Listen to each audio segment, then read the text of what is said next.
अस्सलाम वालेकुम students. Discrete mathematics की वीडियो लेक्चर सीरीज के आज के लेक्चर में हम बात करने के लिए जा रहे हैं कि हम किस तरह से इंग्लिश सेंटेंसेस को जो है वो लॉजिकल एक्सप्रेशंस में कन्वर्ट कर सकते हैं। तो इंग्लिश लैंग्वेज जिसे कि नेचुरल लैंग्वेज भी कहा जाता है, कोई और लैंग्वेज भी हो सकती है, यानी कि नेचुरल लैंग्वेजेस ऐसी लैंग्वेजेस होती हैं जो कि हम अपनी बोलचाल के लिए इस्तेमाल करते हैं। लेकिन क्योंकि मैथमेटिक्स जो है ये इसके प्रूफ्स, इसके थ्योरम्स जो है वो नेचुरल लैंग्वेज के ऊपर नहीं हम उन्हें अप्लाई कर सकते, उनके लिए हमें एक खास लॉजिकल सिंटैक्स की जरूरत होती है। तो हमें आज क्या करना है, हमें उन जो हमारी नेचुरल लैंग्वेज है, जिस तरह से हमारी इंग्लिश लैंग्वेज है, उसे हमने कन्वर्ट करना है किसमें, लॉजिकल एक्सप्रेशन में, ताकि उसके ऊपर जो मैथमेटिकल प्रूफ्स है, मैथमेटिकल जो एल्गोरिदम्स है हमारे, उन्हें हम अप्लाई कर सकें। तो ये हमारी फॉर एग्जांपल सबसे पहले हम ये बात करेंगे कि भाई हमें नीड क्या है कि हम लॉजिकल एक्सप्रेशंस में लेके आए जो नेशनल लैंग्वेजेस हैं जैसे इंग्लिश लैंग्वेज है, और इसके बाद हम कुछ एग्जांपल्स पे गौर करेंगे कि जिसकी मदद से हम इसे समझने की कोशिश करेंगे कि भाई जो नेशनल लैंग्वेजेस हैं, जिस तरह से इंग्लिश लैंग्वेज है, इसे किस तरह से हम लॉजिकल एक्सप्रेशन में कन्वर्ट कर सकते हैं। तो फर्स्ट ऑफ ऑल हम इस रीजन को जानने की कोशिश करते हैं कि वो क्या वजूहात हैं कि जिसकी बेस पे हम कहते हैं कि हमने इंग्लिश लैंग्वेज सेंटेंस को कन्वर्ट कर देना है किसमें, लॉजिकल सेंटेंस में। तो आइए इसे देखते हैं। सबसे पहले कि हमारे पास वाई कन्वर्टिंग सेंटेंसेस, जो क्योंकि इंग्लिश सेंटेंसेस हैं उन्हें क्यों कन्वर्ट किया जाता है। सबसे पहली हमारी क्या है रीजन, उसकी एम्बिग्युइटी रिमूवल। एम्बिग्युइटी क्या होती है? एम्बिग्युइटी स्टूडेंट्स होती है कि जैसे हमारी नेचुरल लैंग्वेजेस हैं तो हमने देखा है कि भाई हम जो सेंटेंस बोलते हैं उस सेंटेंस का आधा जो मफहूम होता है, जो आधा उसका मीनिंग होता है, वो तो हमारे अल्फाज जो है वो अदा करते हैं, और आधा उसका मफहूम जो होता है वो हमारे एक्सप्रेशंस बता रहे होते हैं, उसका आधा मीनिंग हमारे एक्सप्रेशंस बता रहे होते हैं। लेकिन अगर कोई सेंटेंस लिखा हुआ हो, राइटिंग में की फॉर्म में हमारे पास हो, तो फिर डेफिनेटली उसे समझने में बहुत ज्यादा दिक्कत होगी कि भाई हमारा जो लिखने वाला है, जो लिखारी है, वो क्या कहना चाह रहा है। तो ये एम्बिग्युइटी होती है, इसे एम्बिग्युइटी कहा जाता है कि हम उसे कुछ और अंडरस्टैंड कर सकते हैं जो लिखा हुआ है। तो इस एम्बिग्युइटी को जो है वो खत्म करने के लिए हमारी सबसे पहली जरूरत क्या होगी कि हम उस सेंटेंस को बजाय नेचुरल लैंग्वेज के सेंटेंस में लिखने के हम उसे लॉजिकल एक्सप्रेशन में लिखेंगे। इसके बाद जो सेकंड रीजन हमारी है इजी मैनिपुलेशन। जिस तरह से मैंने कहा है कि भाई जो मैथमेटिकल प्रूफ्स होते हैं, मैथमेटिकल जो एल्गोरिदम्स होते हैं, वो अगर हम नेचुरल लैंग्वेजेस के ऊपर अप्लाई करना शुरू कर दें तो एक तो सबसे पहले हमारे एम्बिग्युइटी आएगी। एम्बिग्युइटी के अलावा भी अगर हम बात करें तो उसकी इजी मैनिपुलेशन नहीं हो सकती, क्योंकि नेचुरल लैंग्वेजेस में जो सेंटेंसेस बने हुए होते हैं उनकी फॉर्मेशन कुछ और तरह से होती है, जबकि जो मैथमेटिकल जो होते हैं सेंटेंसेस होते हैं, मैथमेटिकल जो एक्सप्रेशंस होते हैं, उनकी बनावट, उनकी तरतीब कुछ और तरह से होती है। तो उसकी मैनिपुलेशन बहुत ज्यादा इजी हो जाती है जब हम किसी भी एक्सप्रेशन को मैथमेटिकल एक्सप्रेशन में, किसी भी सेंटेंस को मैथमेटिकल एक्सप्रेशन में जब कन्वर्ट कर लेते हैं तो हम उसके ऊपर इजीली उसकी मैनिपुलेशन कर सकते हैं, उसके ऊपर थ्योरम्स और एल्गोरिथम्स इजीली अप्लाई कर सकते हैं। इसके बाद जो थर्ड हमारी जो इसकी रीजन है वो क्या है, सॉल्विंग लॉजिकल पजल्स। जो लॉजिकल पजल्स होती हैं स्टूडेंट्स, ये वाला जो पॉइंट, थर्ड पॉइंट है, ये सेकंड पॉइंट से मिला हुआ है कि जो लॉजिकल पजल्स होती हैं उन्हें अगर हम नेचुरल लैंग्वेजेस यानी इंग्लिश लैंग्वेज में उसे उन्हें सॉल्व करना शुरू करें तो वो हमें बहुत ज्यादा डिफिकल्टी होगी। तो इसकी बजाय हम क्या किसमें करते हैं, हम उसे सबसे पहले इंग्लिश सेंटेंस को किसमें कन्वर्ट करते हैं, लॉजिकल एक्सप्रेशन में कन्वर्ट करते हैं। फिर हम उसके ऊपर जो है वो अपना एल्गोरिदम या थ्योरम अप्लाई करते हैं, जिससे लॉजिकल कोई भी पजल हो हम उसे इजीली सॉल्व कर सकते हैं। तो इसमें हम सबसे पहले एक एग्जाम्पल की बात करते हैं। सबसे पहले हम एक जनरल सी, एक बहुत सादा सी एग्जाम्पल लेते हैं। जिस तरह से हमारे पास एक सेंटेंस, एग्जाम्पल नंबर 1 की अगर बात करें, if you study then you will pass. तो ये एक सेंटेंस है, जैसे आपने अगर पिछले लेक्चर जो है वो अच्छी तरह से पढ़े हुए हैं, सुने हुए हैं, तो आपको इसकी आसानी से समझ आ सकती है। बड़ा ही सादा ये सेंटेंस है हमारे पास, if you study then you pass. तो ये कौन सा सेंटेंस, वो कौन सा स्ट्रक्चर बन रहा है सेंटेंस का, इफ पी देन क्यू।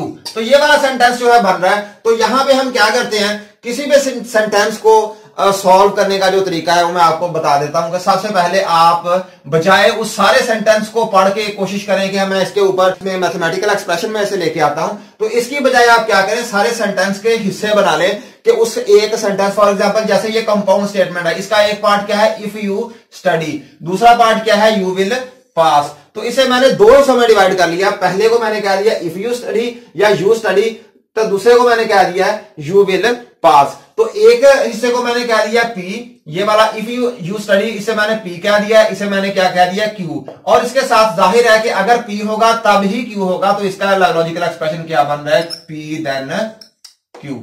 तो बहुत ही सादा ये एक्सप्रेशन है कि अगर हमारे पास दो हिस्से हैं, हमने दोनों को जो है वो सेपरेट कर लिया है और सेपरेट करने के बाद दोनों को एक नाम दे दिया, एक को पी दे दिया, एक को हमने क्यू पार्ट कह दिया। और अब हमने देखा है, सोचा है इसे कि भाई ये कौन सी फॉर्म बन रही है, तो ये सिंपल फॉर्म बन रही है इफ पी देन क्यू वाली, तो मैंने लिख दिया पी देन क्यू। तो ये वाला जो है ये इसका क्या बन गया, लॉजिकल एक्सप्रेशन बन गया।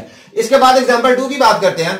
You can ride boat if you learn swimming and you are not a disable person. ये जो है थोड़ा सा कॉम्प्लेक्सिटी इसमें इंक्रीज हुई है पहली एग्जांपल के मुकाबले में। तो इसमें आप देखें कि कितने सेंटेंसेस हैं इसके अंदर। एग्जांपल 2 जो है यू कैन राइड बोट, ये एक इसका एक पार्ट हो गया, यू कैन राइड बोट। अब सेकंड पार्ट इसका कौन सा है, यू लर्न, ठीक है, यू लर्न स्विमिंग, ये इसका सेकंड पार्ट हो गया।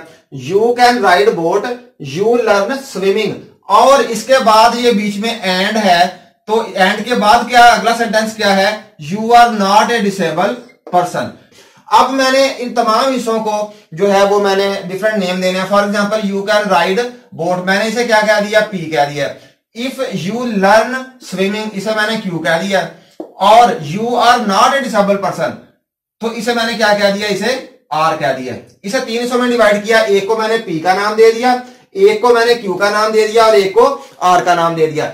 अब इसके स्ट्रक्चर को जरा हमने देखना है। इसका स्ट्रक्चर क्या है कि कंक्लूजन सबसे पहले है, यू कैन राइड बोट, ये कंक्लूजन है हमारा, यानी कि जो हाइपोथेसिस है वो बाद में आ रहे हैं कि तुम्हें स्विमिंग भी आती हो और तुम डिसेबल पर्सन भी ना हो, तब तुम क्या कर सकते हो, राइड कर सकते हो। इसका मतलब कंक्लूजन पहले आ चुका है, ये पी की सूरत में कंक्लूजन है। और ये दोनों क्या है, हमारे हाइपोथेसिस है।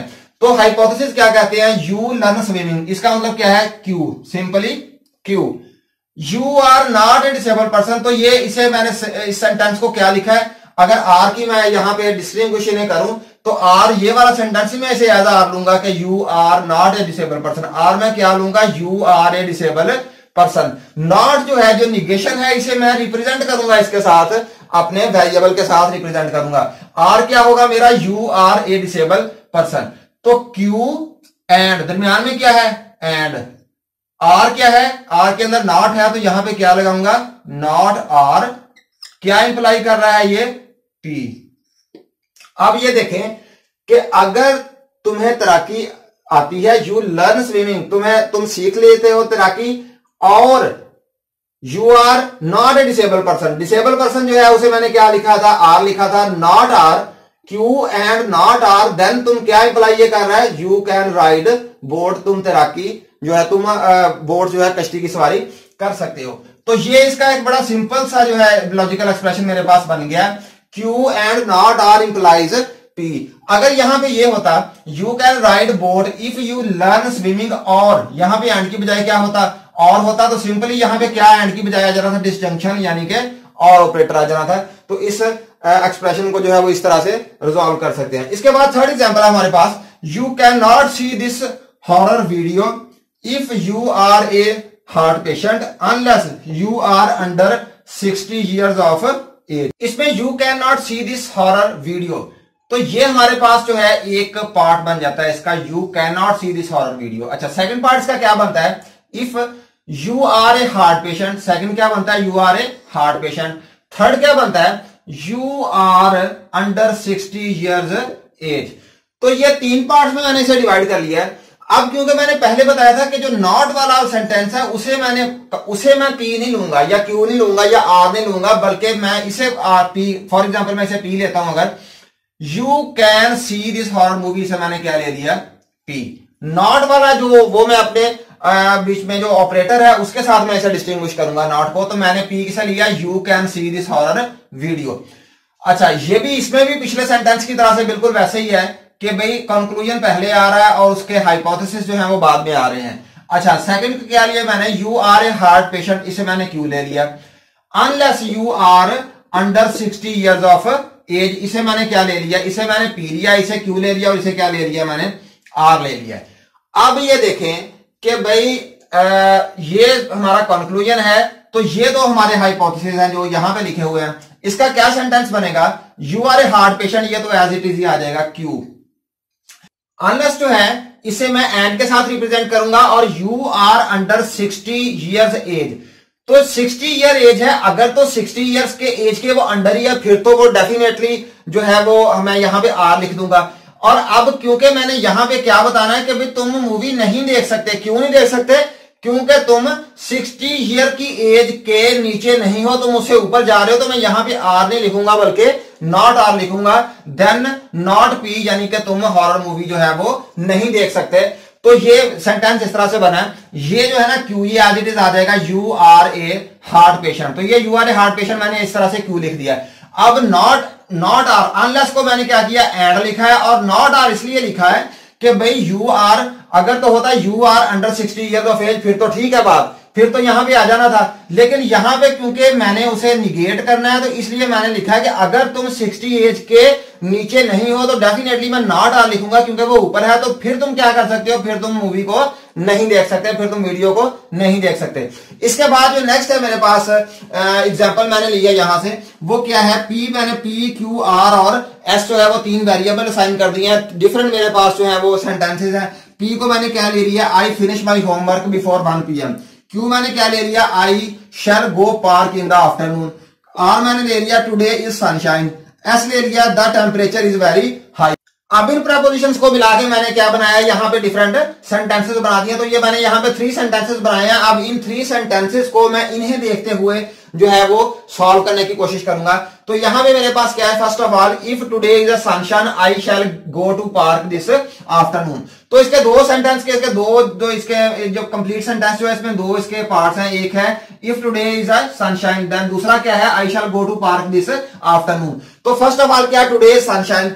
तो यहां पे क्या है, टुडे इज सनशाइन क्या है, आर। इफ आर, आगे क्या है, I shall go to park this afternoon. I shall go to park this afternoon किससे रिप्रेजेंट हो रहा है, क्यू से हो रहा है। तो क्यू देन क्या आ जाएगा, आर आ जाएगा। कि पहले मेरे पास क्या हाइपोथेसिस है, वो क्या है, आर, टुडे सनशाइन। अगर आज सनशाइन है then I shall go to the park afternoon, वो मैंने आर से रिप्रेजेंट कर दिया। तो बड़ा सिंपल सा ये भी सेंटेंस है, इसे भी सिंपली प्रपोजिशन या इफ देन एल्स वाली, इफ देन वाली ये कंडीशन बन रही है।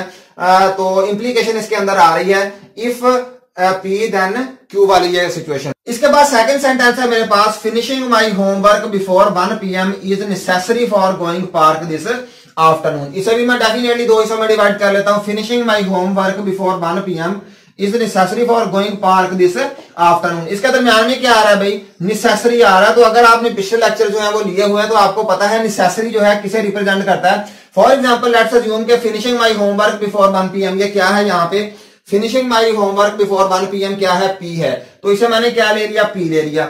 अब सेकंड पार्ट क्या है, गोइंग पार्क दिस आफ्टरनून। तो मैं ये गोइंग पार्क दिस आफ्टरनून जो है यहाँ पे है, I shall go to park this afternoon, ये क्या है, क्यू है। तो सेकंड पार्ट को मैंने किसे डिनोट कर लिया, क्यू से कर लिया। और अगर मैं आपको ये बता दूं कि दरमियान में क्या आ जाता है, नेसेसरी आ जाता है ना दरमियान में, तो फिर ये पी देन क्यू वाली कंडीशन नहीं बनेगी, फिर हमेशा क्या बनेगी, क्यू देन पी वाली। तो ये भी इंप्लीकेशन वाला ऑपरेटर इसके अंदर आएगा।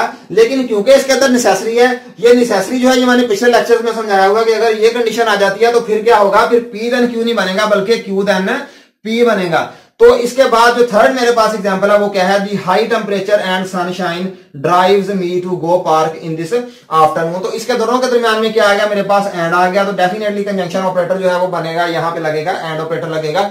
तो फर्स्ट ऑफ ऑल क्या, हाई टेम्परेचर। हाई टेम्परेचर मेरा किसे रिप्रेजेंट कर रहा है, एस के साथ। तो ये मैंने एस के साथ रिप्रेजेंट कर दिया। इसके बाद सेकंड क्या है, सनशाइन। सनशाइन है सेकंड, वो उसे मैंने आर के साथ रिप्रेजेंट किया। तो ये मेरा पी हो गया और एस हो गया, सॉरी। और नेक्स्ट सनशाइन किसे मैंने क्या कह दिया, आर कह दिया, क्योंकि आर के साथ रिप्रेजेंट हो रहा है। इसके बाद drives me to go to park this afternoon, ये वाला, तो इसमें क्यू है नेक्स्ट हमारे पास। तो ये क्या है, क्यू है। अब पी सॉरी एस है, फर्स्ट एस एंड आर क्या ड्राइव कर रहा है, इंप्लाई क्या कर रहा है, गो टू क्यू। तो ये सिंपल, बहुत ही आसान था ये वाला भी सेंटेंस के, इसमें दरमियान में एंड है, मैंने एंड लगा दिया। फर्स्ट यहाँ पे सेंटेंस जो आ गया हमारे पास एस आ गया, सेकंड को मैंने आर से रिप्रेजेंट किया था, वो आर आ गया। ये क्या इंप्लाई कर रहा है, go to park this afternoon. तो ये क्यू जो है उससे रिप्रेजेंट हो रहा है। उम्मीद करता हूं स्टूडेंट्स कि आज के लेक्चर से आपको इंग्लिश सेंटेंसेस को लॉजिकल एक्सप्रेशंस जो हैं उनमें कन्वर्ट करने में बहुत मदद मिलेगी और आपने इसे अच्छी तरह से अंडरस्टैंड किया होगा।